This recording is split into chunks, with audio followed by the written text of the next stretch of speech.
If you have entered your email address correctly, you'll receive a notification from the receiver. The email will contain a confirmation link and a system-generated password. If the notification email is not in your inbox, check your spam or junk mail.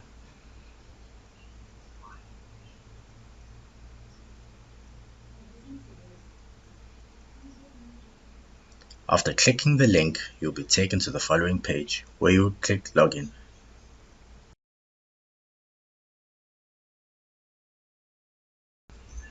You will now enter your email address and your system-generated password.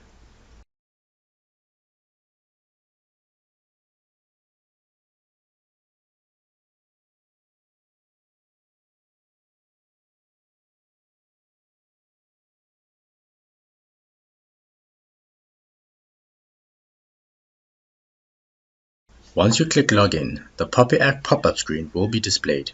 You'll be required to check the box again and submit.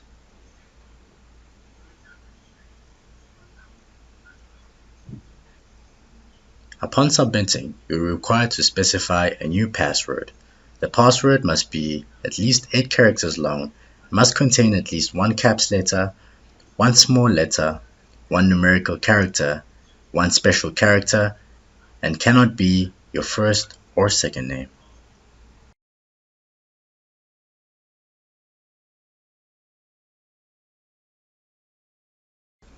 Once your password meets the minimum requirements, you will then click Submit and taken directly into the system. If approved, your profile will be available and you will see the tasks below that are outstanding. To continue with the task, you will click the icon with the right arrow.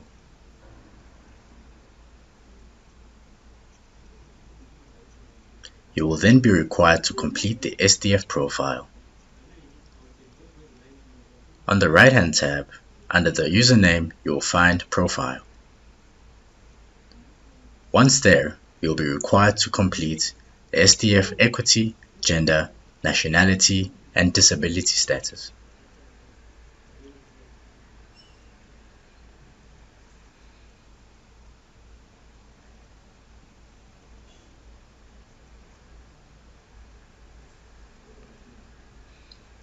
Once you have submitted all the information, you will click the button to update.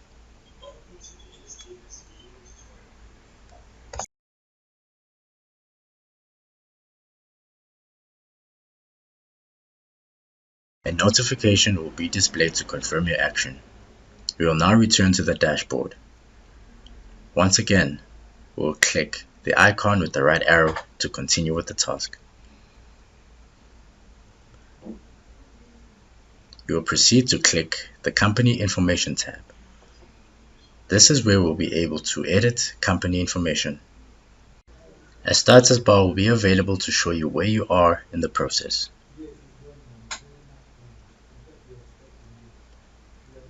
You can click on the button next to company name to expand and upload required documents. You will be able to download the document, view the document history, re-upload the document, and view the document.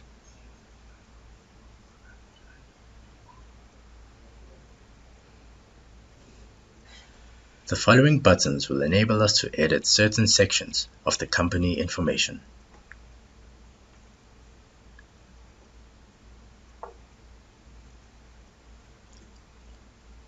We will begin by updating the company information.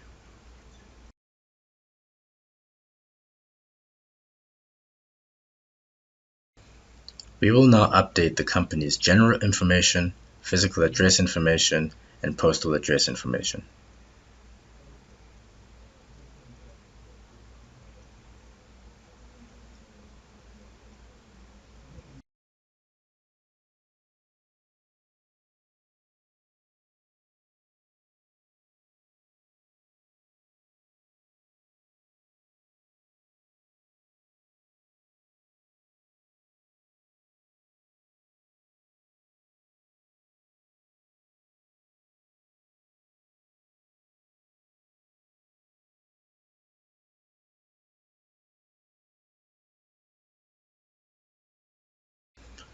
Should the company's postal address information be the same as the physical address, you may check the checkbox below.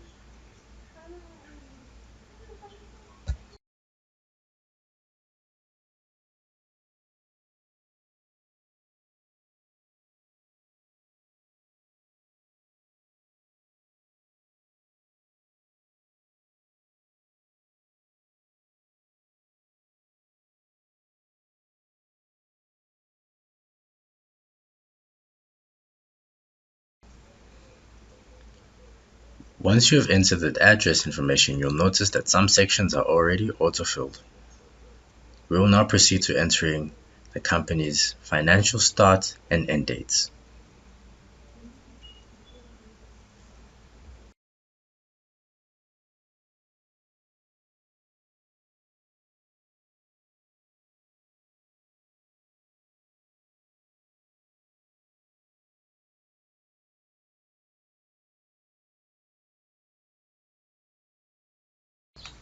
We will now specify the number of employees, followed by answering the question, does a recognition agreement exist between the company and labor or union? Should a recognition agreement exist between labor or union, you specify the majority union.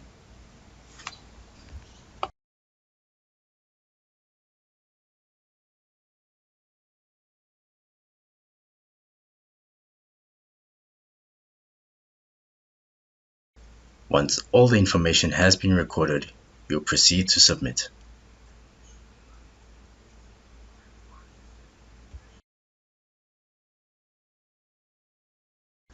We will now be filling in other SDF information. You will specify either your South African ID number or passport number.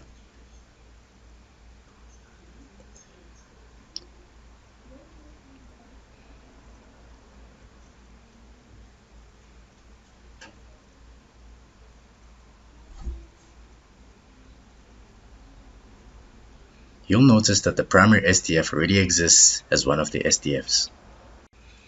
You'll proceed to enter the SDF's personal information.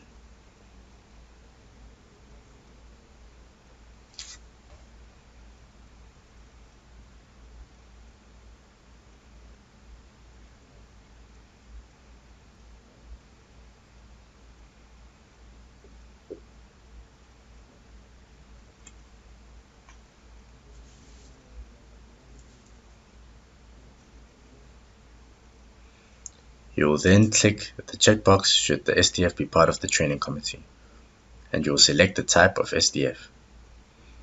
Once all the information has been recorded, you will continue to click Submit.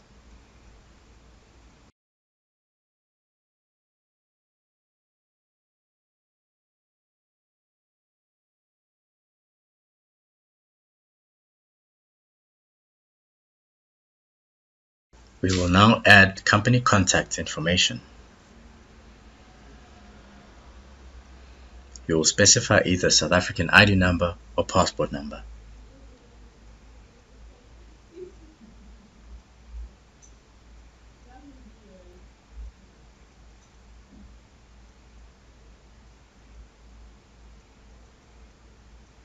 You will fill in the contact's personal details.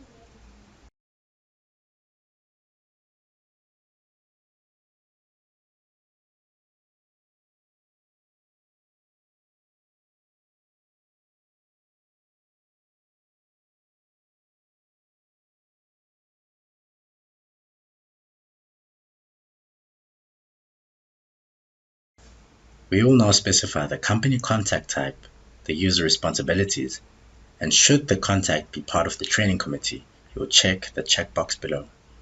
And once all the information has been recorded, you will click the Submit button.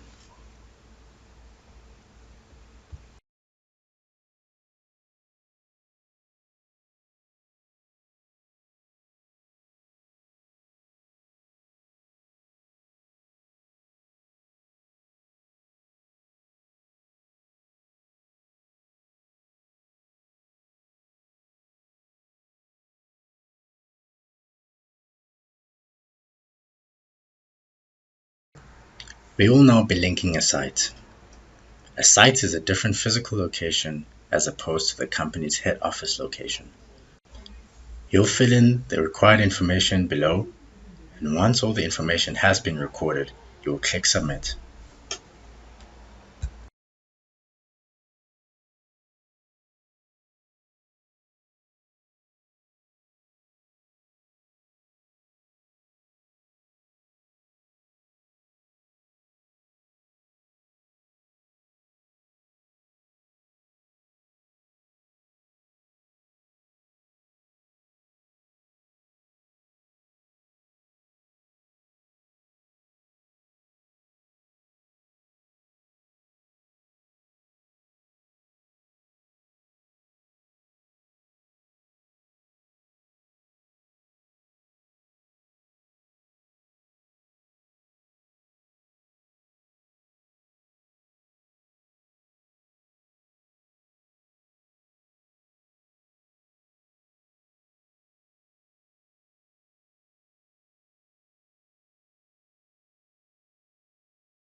We will now be adding the employee information.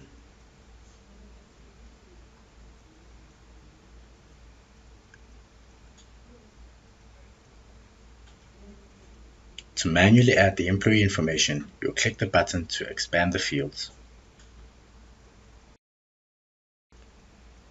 You'll proceed to add the necessary information, and once all the information has been recorded, you'll click the Submit button.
Once all the required information has been submitted, you'll be able to view your record below.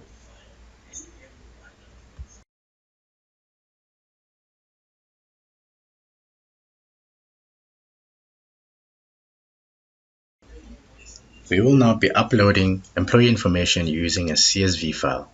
You will click the button to open the option to select and upload the CSV file. Please note, number of records in the CSV file has to match the number of employees specified in the company information. Should there be any errors in the data, it will be displayed as shown below. To understand the manner of the error, you can click the red icon. The icon will show you where the error arises from. By clicking the Update button, you'll be able to view and update the information. You'll make necessary changes, and when satisfied, click Submit.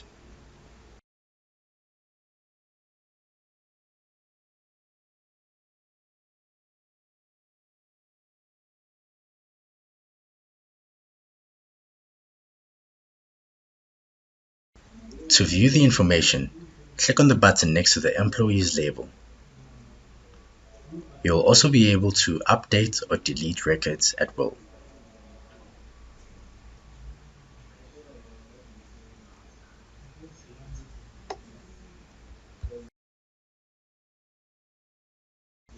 Should you decide to delete all employee records, you can click on the bold button above.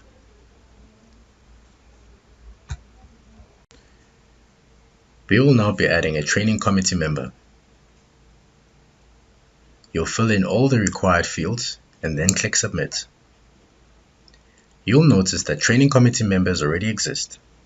If you have been checking the checkbox to add members to the committee, then they would have already been included.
We will now be linking a company.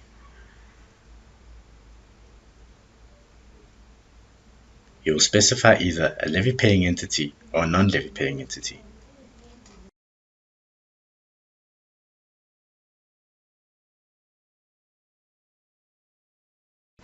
You will be required to enter all the company's necessary information, and once the information has been filled, you will click Submit.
Once you have filled out the information correctly, you may complete the workflow task.